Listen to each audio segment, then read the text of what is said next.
Grappling Hour is brought to you by Biopro Plus, the faster, easier, and safer non-synthetic alternative to painful anti-aging and hormone treatments. I came back right before they moved you to the opposite set of mats. Was this ever discussed with you that there was the possibility they would move you to another place? No, absolutely not. It wasn't discussed with us.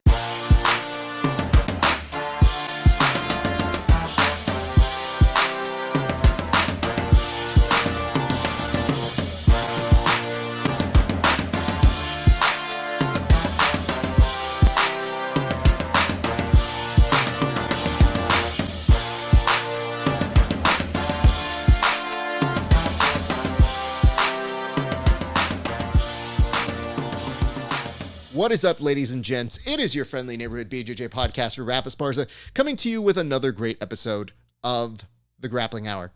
I don't want to waste too much of your time. In fact, we've got an excellent guest. I want you guys to get to know him pretty well. I feel like you've had some time to get to know him. Perhaps as much as 90 minutes to 2 hours to get to know his work. Pray tell, I have been told that if you listen carefully, he might still be grappling against Kyle Chambers. However, this young man has been very impressive. He's been killing it on the scene, and I, for one, was very happy when he was put on this show, and I've always wanted to interview him. He ended up winning it in epic fashion and almost in a mythical way. So if you're looking for somebody who's going to pull out a big win, why not bring on the guy who actually won the very first season of Who's Next, Izaak Michell. Izaak, how you doing, sir? Very good. Thank you so much for having me on your show. I really, really appreciate it. Of course, man. I guess first and foremost, what has been the most recurring thing that you've heard? I've seen a lot of memes go up about you. I don't know that I've made any. I've definitely made jokes.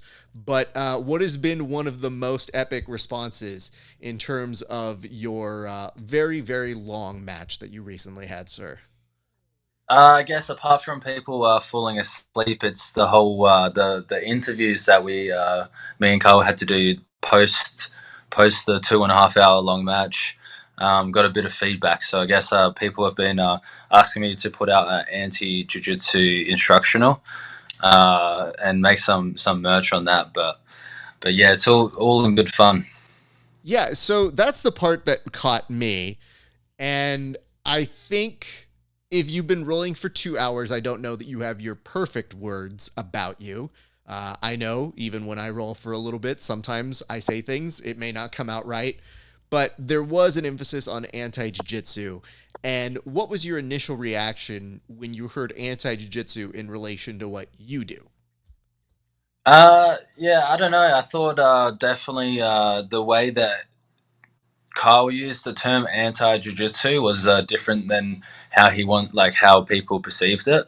But I was a little bit shocked seeing his interview. He said that the break was pretty much saved me. He said I only escaped the submission because I had no hair. There was a lot of things that he said that were questionable, but on his defense, he was rolling for 2.5 hours.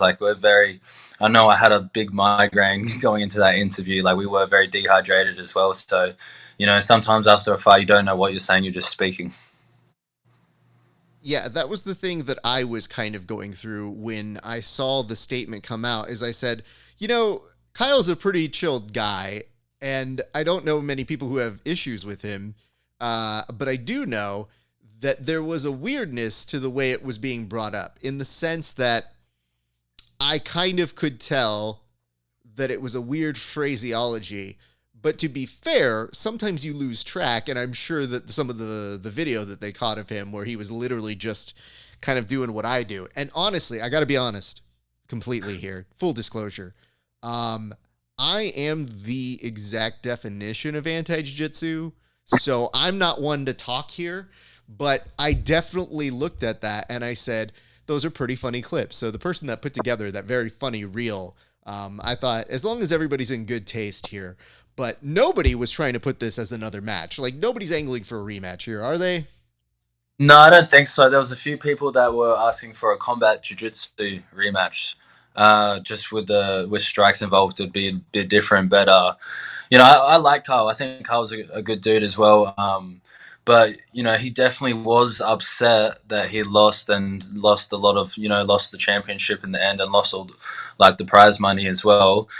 So he did say some things that he probably said when he was upset and he was angry. But he at the end of the day, we both had the common love of jiu-jitsu together, and like for us to go out and battle, it was fun. And with what he said, I feel like the match only got more feedback than it didn't have that sort of interview afterwards. But it was a little bit wild or ridiculous, but it is what it is, and we'll just both move on to our next matches. That's fair. And again, I like both of you guys. And in fact, that was kind of the good part of the series is I like most of you on that show pretty well, and we have relationships with a number of those folks. And even though I didn't know you personally, I said, well, your jiu-jitsu speaks for itself, so I think you would probably do well. And when I saw it was you and Kyle in the finale, I said, those are two guys with really good jiu-jitsu. So when people started kind of putting jokes about that, my initial response was, no, these are not the guys to make fun of. They might have rolled for 2 hours, but that's a hard roll, and that's a hard competitive roll. So when people were lobbing some of these jokes, I was like, I think they would both waste most of the people in the comments. Did you get any anti-feedback? Because I felt like you were doing a lot of aggression, and you were trying to make things happen. And I don't know that sometimes people get very excited for one fighter or grappler that they might talk crap about the other ones. But did you take any heat on the internet by chance? I mean, yeah, I did get a few questionable DMs and things like that, and a few comments in here and there. But I was talking to Craig Jones afterwards, and he's like, it's going to happen regardless. Like us just being in the spotlight, it's just going to happen, and people are only going to treat you as good as your last performance, unfortunately. So if I go out next and I submit the best guy in the world, then people will like me, and then I go out again the next week and I don't do so well, then people won't like me, and that's just a recurring thing in professional sports. It is true, but I would like to caption that with those of us who are actual fans of the sport recognize what you do and Of how course. difficult it is. So there are a lot more of us. We might have fallen asleep for part of it. I will tell you this. I was at a wedding on limited internet, but I was away and I had some version of it playing. And then I was staying at somebody's house. They said, hey, come have dinner. And I said, well, all right. Okay. I might miss out on what happens. I go eat the dinner, have enough time to socialize, have a few drinks, come back and go, oh, for love of God, it's still happening. And I'm thinking to myself, okay, now I came back right before they moved you to the opposite set of mats. Was this ever discussed with you that there was the possibility they would move you to another place? No, absolutely not. It wasn't discussed with us, and like yeah, like you said, like the real fans will always like they're gonna like you no matter what really. But yeah, we did get some. Both me and Carl did get some feedback, negative and positive, from the match, which is always going to happen. But no, initially I was asking Flo. It is a live event. I think Carl's all of Carl's matches were quite defensive until the other guy did get tired, and then he chose his opportunities very carefully, and then he got the submissions in his matches. Not so much his first match in the show. That was very back and forth, like he was attacking the whole time. But his last three matches, I would say he was, against Andrew Tackett, his most recent match before the final. He was Tackett was on his back a lot of the match. He wasn't able to submit him. Taggart got tired eventually over an hour, and then Kyle rolled through and got a knee bar. So I felt like that was going to happen in our match. I felt like Kyle was going to emphasize his defense, and I could hear his coach Gio calling out during the match, like, we prepared for a long match, we prepared for a war, Izaak prepared for a battle.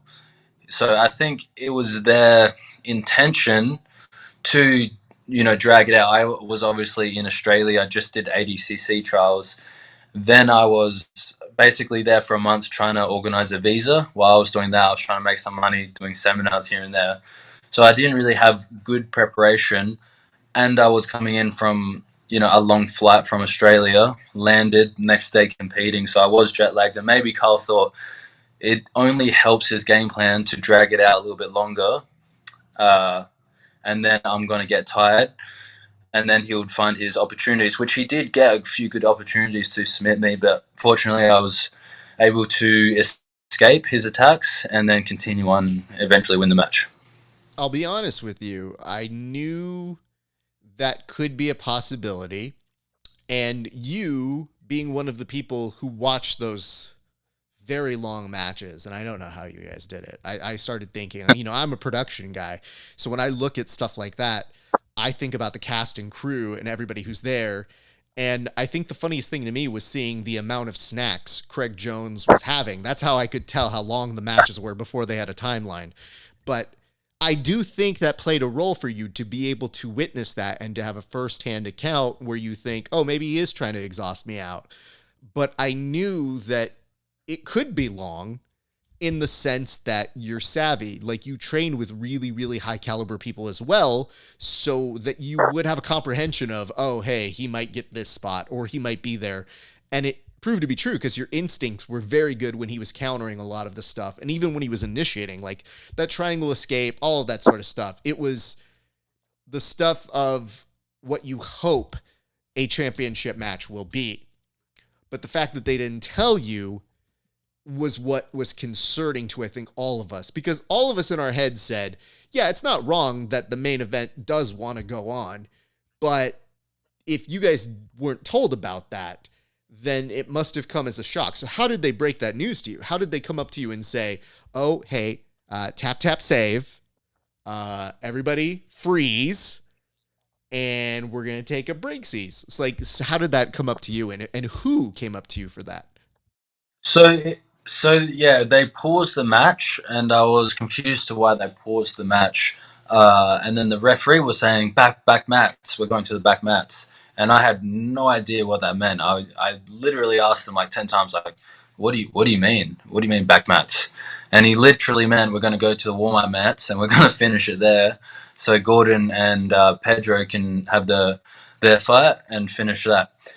Which is, the match was taking forever. I was exhausted at that point, but I wasn't so much exhausted. Like, my body was fine, but I was getting migraines at that point, so my mind was kind of like hurting from the lights and everything. My brain was hurting, but yeah. So I had like Ethan explain, like, no, we're literally going to go to the back mats. We're going to continue it there. So, we went over there, and then they pretty much set up another arena. They put up all the lights and cameras again, and then away we went and continued the match there.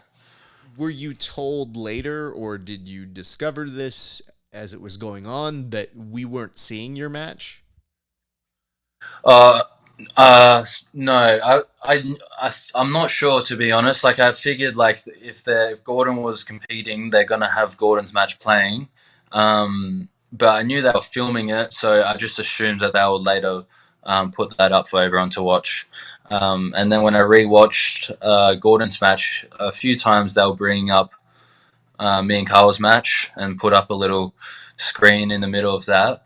But no, I had no idea what was going on. I was just thinking about winning, to be honest. I was like, I wasn't gonna. In my mind, I was just like, I need to get this. I need to get this title. I need to get this money. So I was just determined to keep going and to, eventually break Carl and get the submission. I feel you, and I've done this for far less money myself when I've had a never-ending role where you go, no, we're not leaving until one of us taps, and you get obsessed with it, and you think to yourself. And the thing is, as bad as I am very good at dragging people down to being as bad as I am at my level. So I always tell people, they're like, oh, this guy's going to waste you. And I was like, probably, but it's going to take a while. And it's not going to look pretty. So I tell people, I'm like, don't give me a super fight. I will be the negative rating. You don't want that. But I will stick around for it. So I do understand the finality aspect of it. It was the confusion. It was them saying, we're going to put it on a set of mats.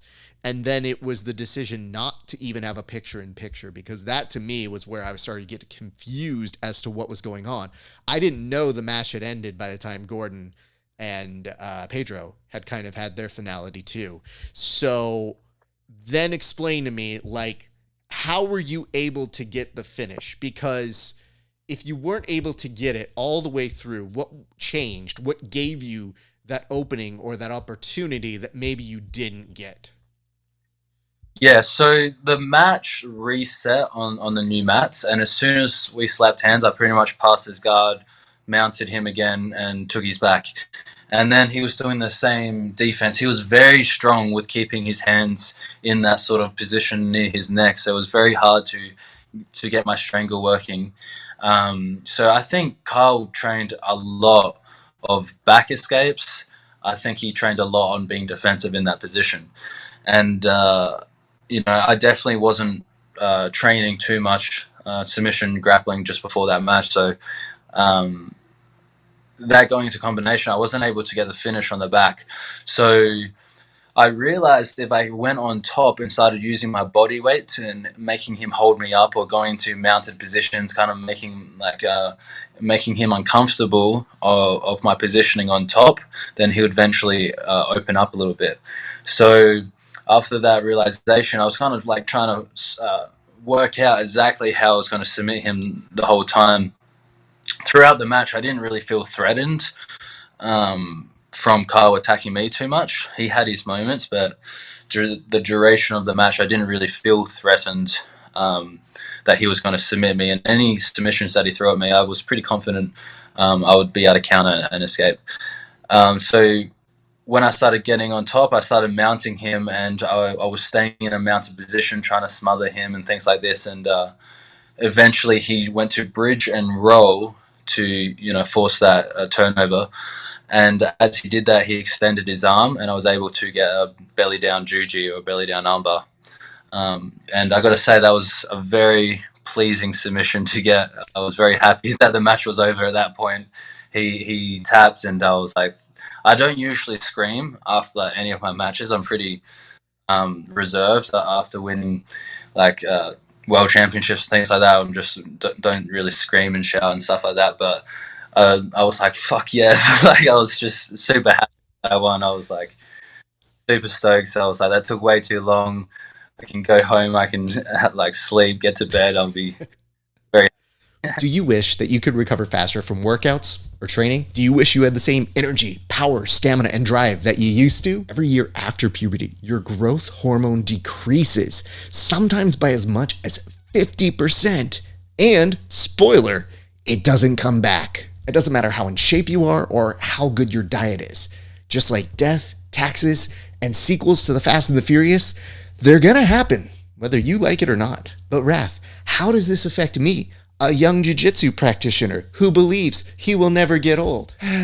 Well, growth hormone decreases can cause poor workout performance, slow workout and injury recovery, chronic fatigue, mood swings, depression, body fat, low libido, poor sleep, and a lot more. Though frankly, if you're asking me, that sounds like plenty. That's where Biopro Plus comes in. Biopro Plus is the first of its kind 100% non-synthetic alternative to prescription HGH growth hormone treatments. It immediately replaces what your body is not getting, and it does it naturally without the needles, nasty side effects, or the expensive costs of typical synthetic growth hormone treatments. Biopro Plus is not a synthetic drug, so it won't shut off your natural production or cause you to pop on any drug tests.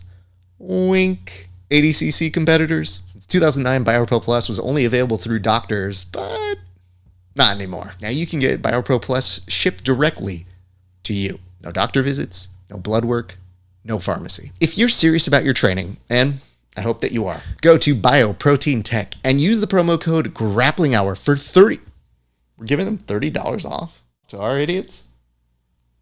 Okay, it's their money. Go to Bioprotein Tech and use the code GRAPPLINGHOUR for $30 off. So go check out Biopro Plus today before your competition does. If anytime you're going to choose it, I think we can allow that. It's not like you won a white belt national title at Naga or something and you're screaming at the top of your lungs like you're king of the world. Like, this was 2 hours worth of work. And I think even from the fan perspective, we were watching and then us not getting to see it be finished was so Right. aggravating because I'm like, well, we were pot invested. And Yes. granted, I went to go eat, but I knew I wanted to talk to either you or him after it transgressed. So I at least wanted to do the honor of, if you grappled that long and I interview you, I better have watched it. So I did, and I definitely was there. And when they went to the other set of mats, I go, oh, that's okay. I understand it, but I really wish that picture in picture happened because we definitely wanted to see that moment when you did end up getting the win. So as a result of that, they give you the exit interview. Do you and Kyle exchange any words at this time or even after the fact? Because again, I know there's some back and forth, but it seems very playful in nature. And I think he put out a statement on what he was meaning anti-jiu-jitsu to mean. And it's just a difference of opinion on what exactly that means. But I don't Yeah. think either of you guys, especially after grappling that long, have lost respect for each other, because I think there has to be a bond between you and him. Yeah.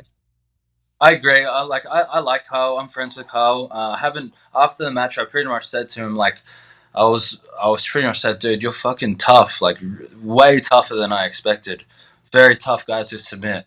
Um, but I was a bit like after seeing his interview of him saying like, the break saved me. I was exhausted. His armbar escape snaps my arm, broke my arm. Like it was a bit delusional in a way. So I was just like, like you made up a good amount of excuses, but honestly, after you're competing, you're not really your rational self all the Sure. time as well. So I don't really fault him. I'm sure the next time we see each other, we're gonna be fine as well. But I was more concerned about everyone watching.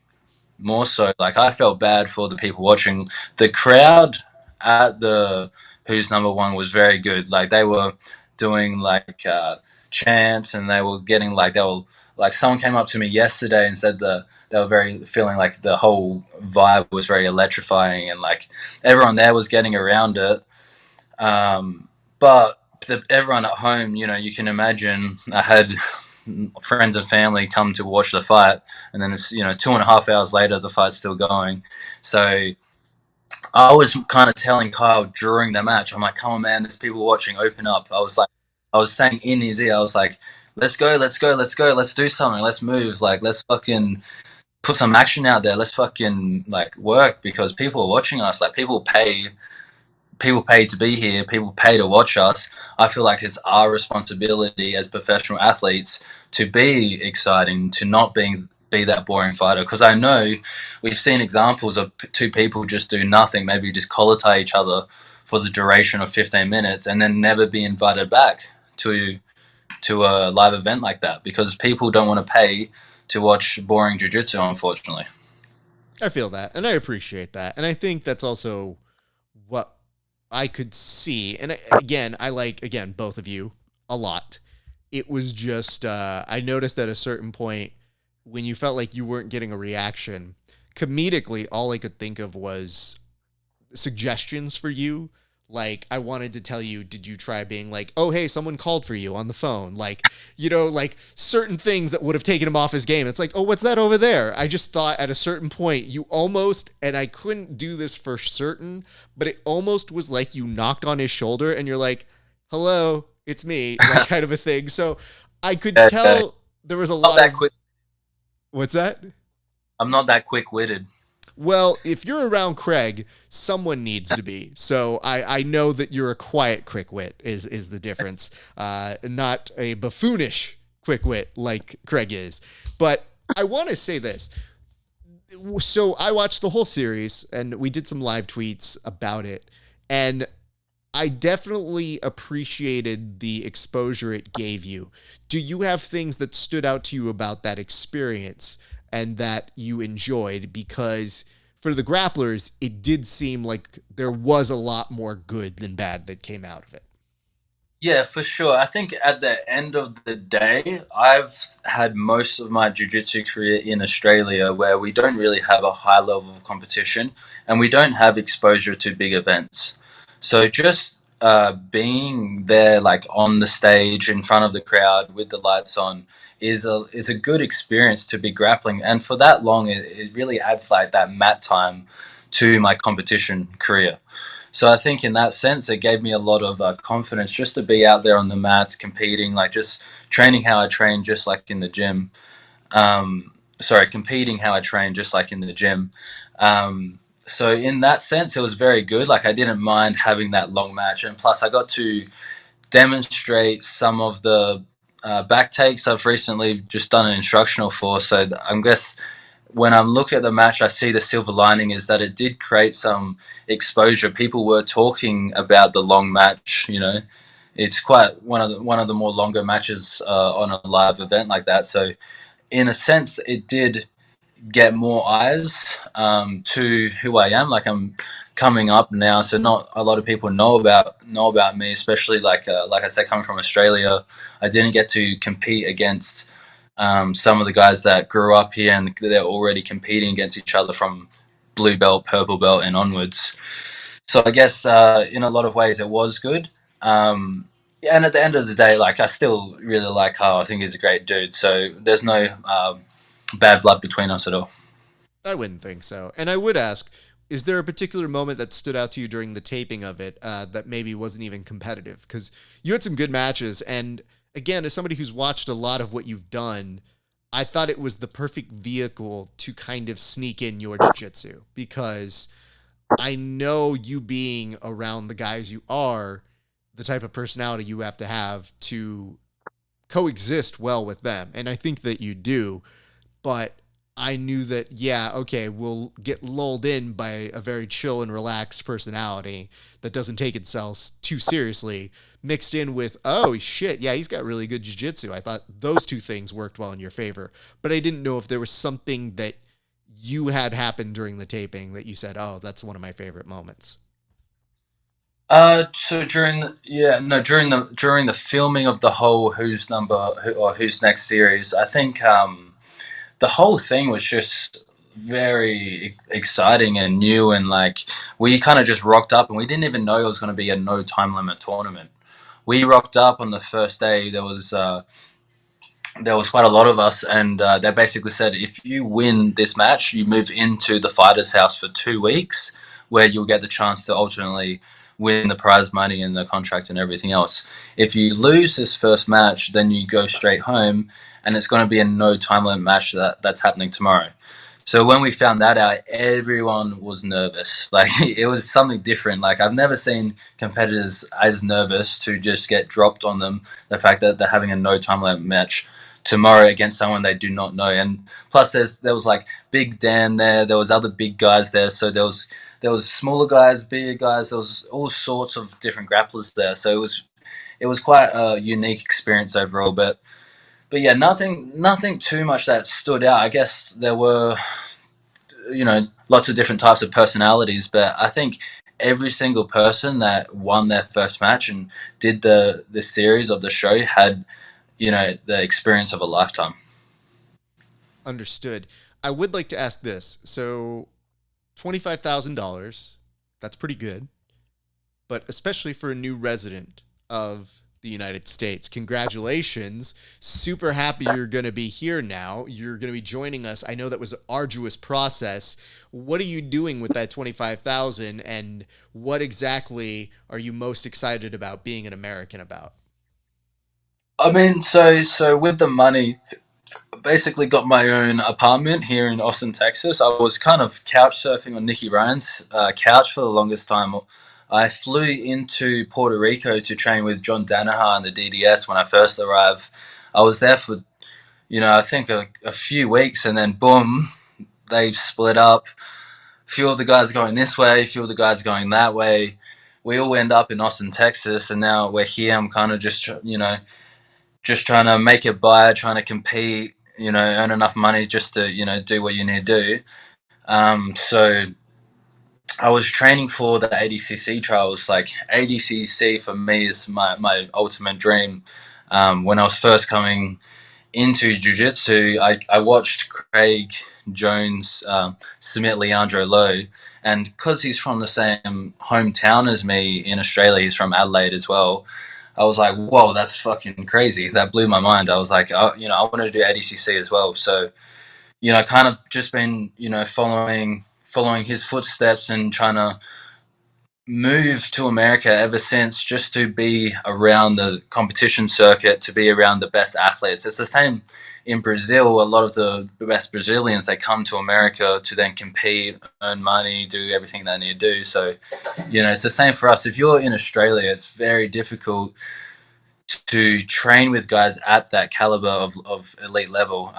The only guy that really does it is Lachlan Giles. Like I don't know, he's a mad scientist, that guy. So he can somehow do it. But when I moved and got to train with guys like Nicky Ryan and Nicky Rod and all these guys, it really helped me learn quickly. I feel like for me, the way that I learn best in jiu-jitsu is just to like roll with good guys, and I can naturally kind of pick up the pace and I can pick up the techniques in that way.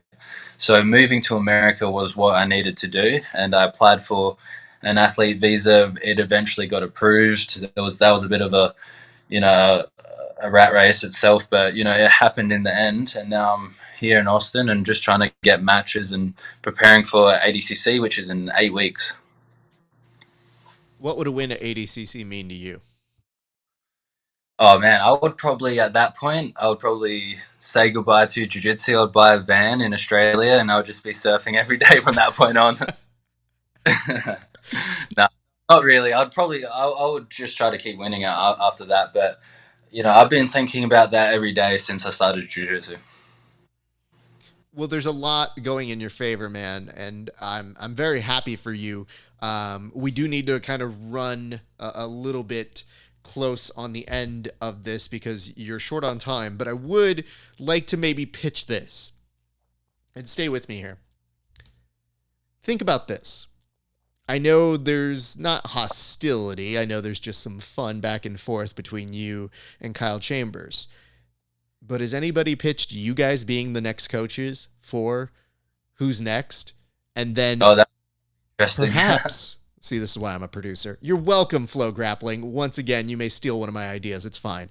But at the end of it, you guys have a time-controlled, majority decision, very specific rule set, maybe ADCC, I don't really give a shit, but like a very specific amount of time. And maybe things would be different. But I do think that, one, not having the coaches have a match, a little unfortunate, but it does look like business didn't happen there. And maybe understandably for both parties. But not having a match for the coaches, maybe that might be a little rough. But I think the two of you would be open to it. And whether it's combat jiu-jitsu, but that's not under the Flow banner, it does raise the stakes of you guys were there and you would be able to brotherhood teach and apprentice those through the process of the next season. And also, if I'm being honest, get paid. So like quote them a high rate so that way you guys get paid too again. Because if you guys give more than 2 weeks, you should be making money. That's all I'm saying. Oh man, that sounds like a great idea. So I guess that's a good way to do it. Let me ask this, sir. I want to give you the opportunity to brand and plug whatever you got going on, because I know that you were talking about the Backtake DVD, but I'd like to give you an opportunity to talk about where people can find it, what they can expect from it, and what can they expect as well. Because you mentioned you're trying to get matches. I know you have the Who's Number One contract, but you definitely are a grappler that a lot of people have respect for. So I would love to see you on more and more shows. So how could they make that happen? So much again. I guess like if for those of you that didn't fall asleep during that last match of mine, there was some back takes in that match. So those back takes, I've just released a back take instructional where you can find it on my Instagram in my link in my bio. So that's all about back takes from top position and passing and things like that.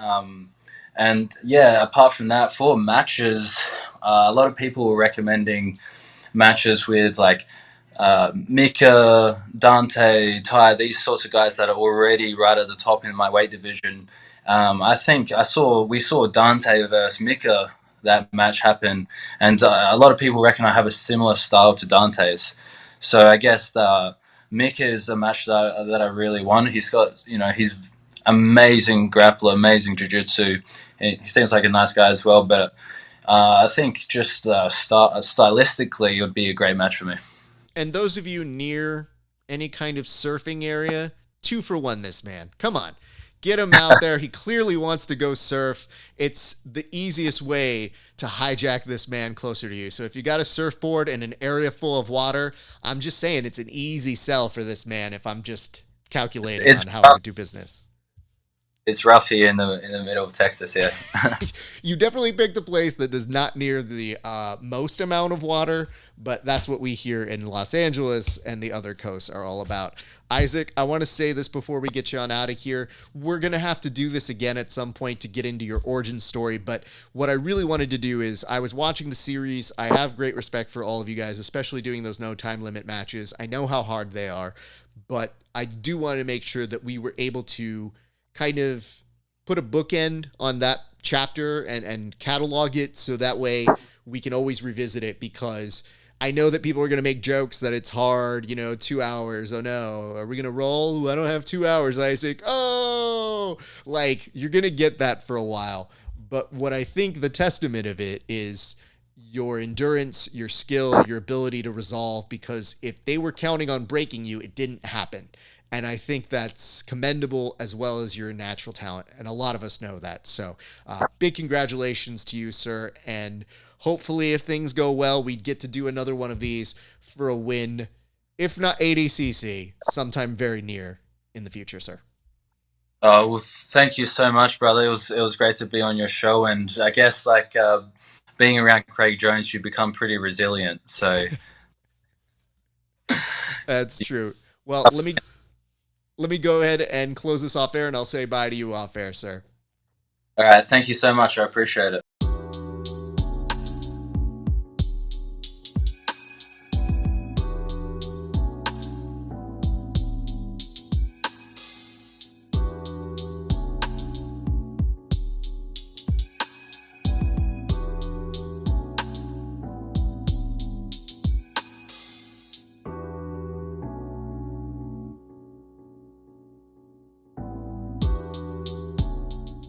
Perfect.